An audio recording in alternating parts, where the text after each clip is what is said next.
We've made many videos here on the FM Scout channel about some of the best players that you can buy in Football Manager, but we've also done a few about the players that you guys shouldn't sign. They always seem to go down a treat, you guys seem to love them, so today I'm going to be looking at another 10 players that you should avoid at all costs in FM24. Why shouldn't we sign these players though? What's wrong with them? Well, let's use the example of Mario Balotelli, not one of the 10 that we're going to look at today, but he, of course, on paper, looks like a fantastic player, but as we all know behind the scenes, he has some attitude problems which are going to affect the way that you manage a player, and in FM that's all hidden under the hood and you can only see these hidden attributes through the in-game editor. So using Balotelli as an example, you can see he might look like a good player when it comes to his actual attributes, but he's got a 20 for controversy, which is going to make him hard to manage. But there's also things such as injury proneness, important matches, consistency ratings and professionalism, all of which we're going to take into account when looking at our list today. So with all these players, yes, you might be able to get a tune out of them, but realistically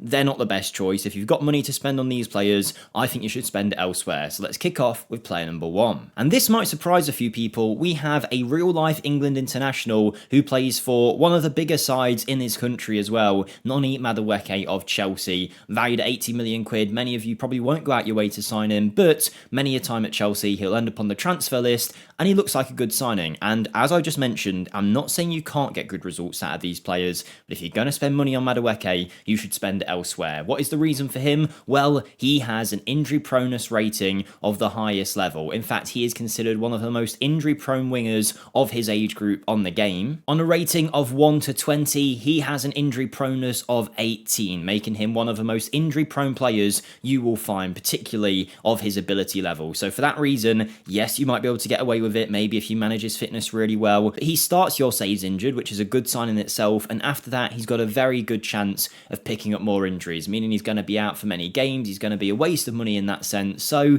if you've got 20-30 million to spend on Madueke, I suggest you spend it on someone else. But that's only one of 10 players that we're going to look at today. Before we get into the rest of them though, if you do go on to enjoy this video, I want you to do a couple things. Firstly, like the video and subscribe. All of that is amazing, particularly as we get so close on 200k subs now. But the main thing that I want from you guys today is to go into the comments and let me know which players have always underperformed for you. Who have you bought thinking they're going to be great, but then they only cause trouble, because we usually use those names in the next video of the series. So let me know your suggestions down below, but let's move on to my next pick. And as tempting as it may be to revive a fallen wonderkid in Zakaria Bakkali, the former Belgian international is a player that I think you should stay well clear of. Unless you're trying to make the whole thing of rebuilding his career from the ground up, we actually included him in a video of failed wonderkids that you can try and save. Unless that's the reason you're going for him, I suggest you avoid, because yes, £2 million, he's not a bad winger, he's still got the potential in game even though he's likely not going to reach it, he's plenty experienced, he can play on both sides, and looks like a pretty decent pickup from the Eredivisie where he's currently playing, but he has a few issues. One, very high injury proneness, which obviously like Madueke means he's going to be out a lot, but he also has terrible rating for consistency. If you don't know in Football Manager, consistency is a hidden attribute that determines how likely a player is to play to the level of attribute that you see on screen. So if a player has 1 out of 20 for consistency, you can kind of imagine it as 1 in every 20 games he'll actually play to this level, and any other time he'll be playing under that performance level. So the more consistent a player is, the more likely you'll see his attributes shine. Now, physical attributes aren't affected by this, but technical attributes are, and particularly with a winger like Bakkali, who relies so much on his dribbling ability and his ability to get past a man, I think if he's going to lack consistency, which he does, it's not quite 1, but I won't spoil it, it's not too much higher than that. For that reason, I think you should stay well clear of him, don't sign him, spend your 2 million on a different winger, and you'll get much better results. Speaking of inconsistent players, we have a striker up next that certainly fits the bill. Any fan of Aston Villa will have been pretty frustrated by this man in the past. It's Wesley, the 26-year-old Brazilian forward who made a name for himself in Belgium at Club Bruges and did so well, scoring goal after goal, got a move to Villa for 22 million, played 3 seasons there and didn't really do too much at all, then got loaned back to Bruges, eventually spent a season at Levante in the second tier of Spain, only scored 3 goals there, and now is playing at Stoke in the Championship when you start up your save. Now, I am using the standard Football Manager database here from the winter update, so some of these guys may have moved in real life. I don't know whether Wesley has, but either way, these players aren't worth signing, whether they're at this club or a different one. Now, at 5 million, 26 years of age and a former Brazilian international with a bit of potential still left in the tank, he definitely feels like a good option, but when you know how inconsistent this guy is, it's definitely going to put you off him. Don't get me wrong, if you're Stoke and he's already at the club, you could probably get a tune out of him, swapping his minutes with another forward,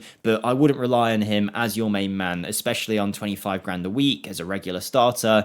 I don't know, if I was in the Premier League with Stoke, I wouldn't want him leading the line anymore. I don't think you could rely on him. He'd probably get you relegated, to be honest. So, if you're looking for a striker and he's on your shortlist, take him straight off. Another well-known player on this list, though, is Mario Hermoso of Atletico Madrid. I think in real life he might have moved by now, not too sure, but he is a player that Atletico was earning a pretty penny. He's a Spanish international, a left-back that can play centre-back, and looks like a great pickup, particularly if in your saves he is available as a free agent. I don't know where he's at in his career right now, but I mean, 10 million quid for an experienced defender like this, again, he's one that you look at on paper and assume he's a great player, but it's not going to work out, I don't think. The reason being is, yes, he's consistent and he's not very injury prone, which is obviously great, but he lacks in important matches. That's a hidden attribute out of 20 again, which determines how likely a player is to perform on those big game days, cup finals, derby matches, whatever it is. Hermoso has a very low rating for this attribute, which means he's not going to be performing on those big days when you're really going to need him. He's going to let your side down, maybe cost you a few trophies in your save, and for that reason,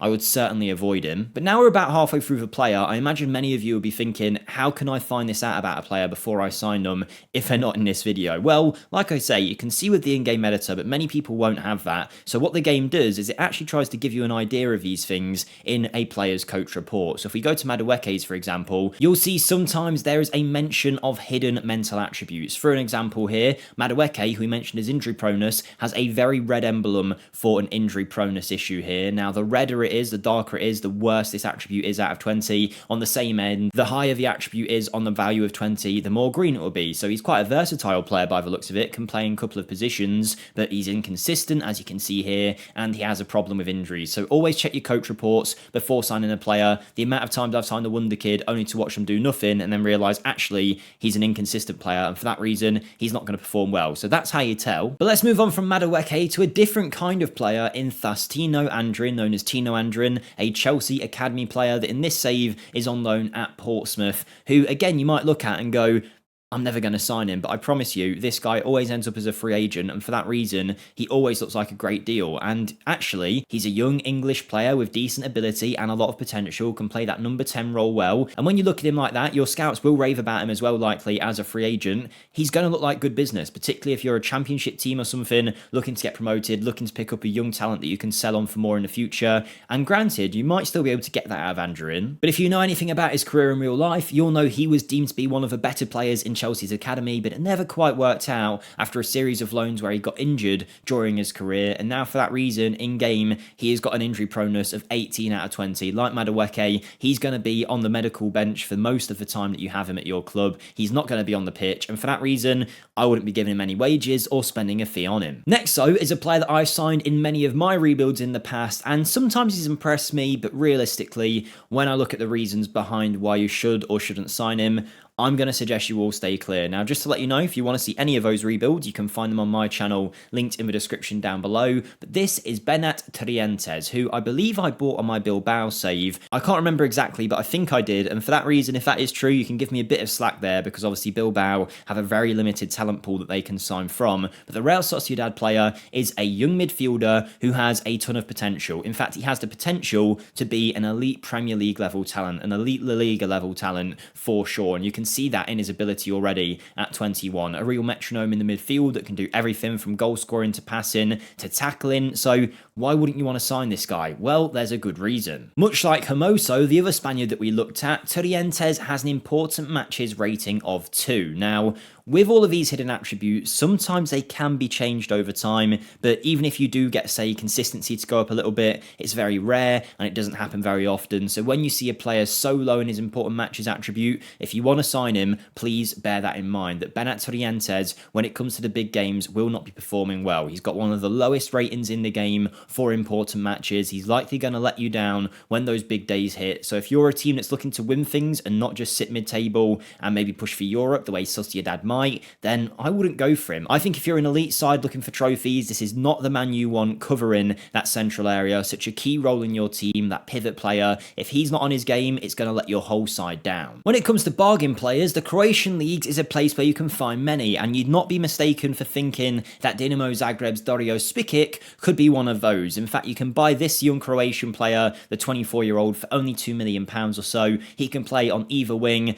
but he's in this video for a reason. Why is that? Well, you look at his attributes on paper, and he looks like a pretty handy option. He's got good player traits as well for what you might want him to do on the wing. The issue with Dario, though, is again, he is a very inconsistent player. We're looking at a low rating out of 20, pretty low. So he's not going to play at the level required on a regular basis. And when it comes to things like important matches and injury proneness, sometimes you can work around them, but consistency, I mean, as long as you can accept he's never going to play to the attributes that you bought him for, then be my guest to sign him. But realistically, consistency is one of the most important attributes in FM, yet many people don't even know that it exists. So please be careful when you sign players, because otherwise you'll look at a player like this and think, great, a bargain for my championship team that could take me to the Prem. No, don't do it. Spend your money elsewhere. 3 players to go now, though, so if you are enjoying up to this point, make sure you smash that like button. But let's check out our third to last player. And we have a Senegalese winger who many people may know. It's Abdallah Sima, who in this save is a Brighton player on loan at Rangers, a 22-year-old Senegalese international with potential to get better,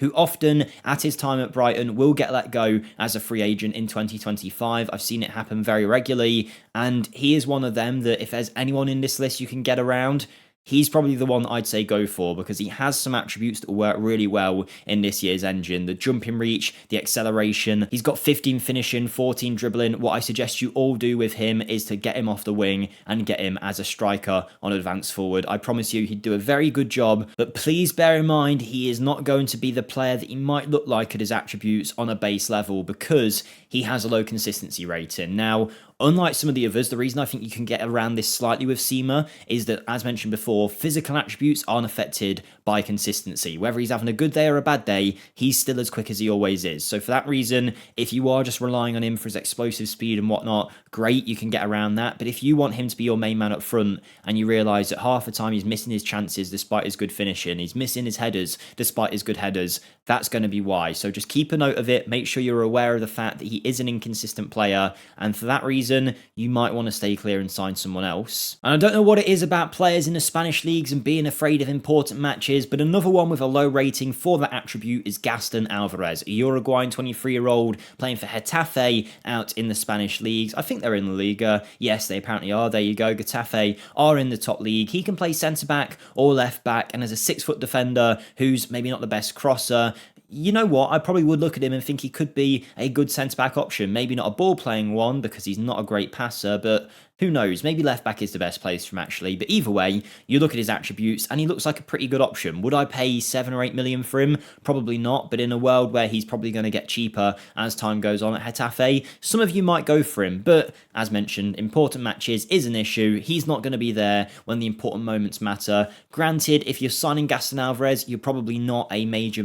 team, and he's probably not your first choice either. But if you did go for him, please just bear that in mind. But our final player is a Belgian league talent who you look at 23 and think, yes, this is a must-buy player. 2 or 3 million for a very, very good wing option on the right-hand side who cuts in on his left, finishing, first touch, dribbling, the holy trinity at a good level, good mental attributes, and very good physicals too. Playing at a high level already, he's going to develop in your saves. This is Kamal Sowah. But why wouldn't you sign this man? Well, despite the fact that actually in many of his hidden attributes he does hold up very well, consistency is one where he falls down. Once again, it is a big issue in his game, and he's another one like Sima where maybe you can get around it because you are relying a lot on his physical attributes on the wing, but he's not the world's quickest and you are going to be relying on that dribbling. So for that reason, he just isn't the best way to spend money. If you've got 3 or 4 million, I promise you there's plenty of better options out there. We've made videos about some of the best bargains, some of the best Wonderkids, the best meta players, all of which